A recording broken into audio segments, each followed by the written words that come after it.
Shalom. This is about Parashat Hukkat. The story of Hukkat is about this. The beginning of it is about this red heifer and the ceremony that the high priest conducts to purify the impure, and he himself becomes defiled doing it. It's called a chok, Parashat Hukkat, and a chok is usually translated as something, a law given by God for which we can't know an explanation. Now that didn't stop the rabbis from trying to figure out why we have such a law. But the basic idea was that sometimes God just says things that we don't understand right away, or maybe ever. So I wondered about that. Why would God give us something that we really don't understand? In fact, there's a passage in the Talmud, in the Tractate of Pesachim, that says there's 7 things that we'll never know. I'll just list them for you. It says we'll never know the day of our death. We'll never know the day we find comfort. We'll never know the extent of our judgment in heaven. One human being does not know what is in the heart of another, nor does one know from how we will earn a living, nor when the kingdom of David will return, nor when the evil kingdom will end. So there's a lot of things we can't know. Now you can go online and try and calculate the day you'll die. They have all these measuring tools, but you actually don't know. It was only Moses and Aaron in the Bible, Torah, that were told the day they're going to die. We don't know when and how we'll find comfort in the end. We'll never know on what basis we're judged until we get there. And even though you may think you know what's in somebody else's heart, you really can't know.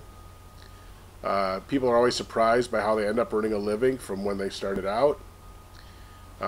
We don't know when the Messiah is going to come back, and we don't know when the evil kingdom will end. Again, those are the sources.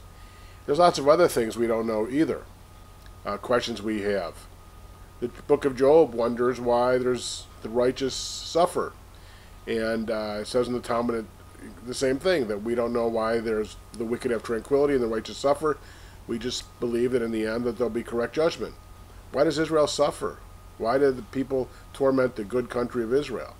Why are so many awful, horrible countries the ones sitting on all the oil with all the power and wealth to spread their corruption and horrible ideas? Why is there poverty in the world? Why is there corruption?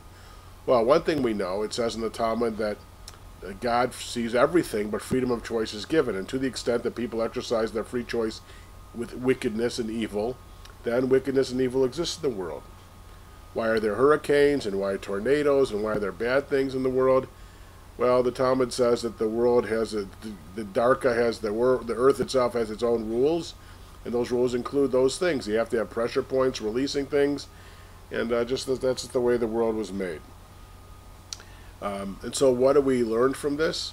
Well, the Parsha, again, I want to remind you, goes back to the idea of Tameh and Tahor.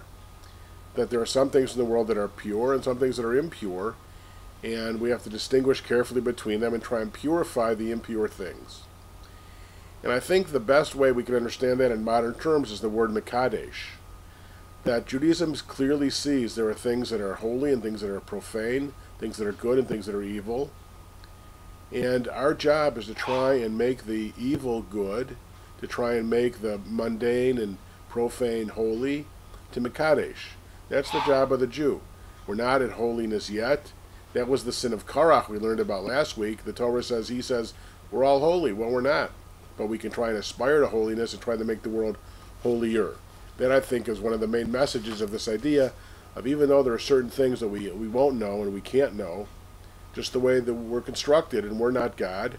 We do know definitely we have the Torah, we have the mitzvot, we have God's roadmap of how we're supposed to conduct ourselves in the world, and the main goal is to refine our souls, tzaref et abriot, and to make the world as holy as we possibly can, knowing that until the world is perfected, it won't be holy, but we can aspire to holiness.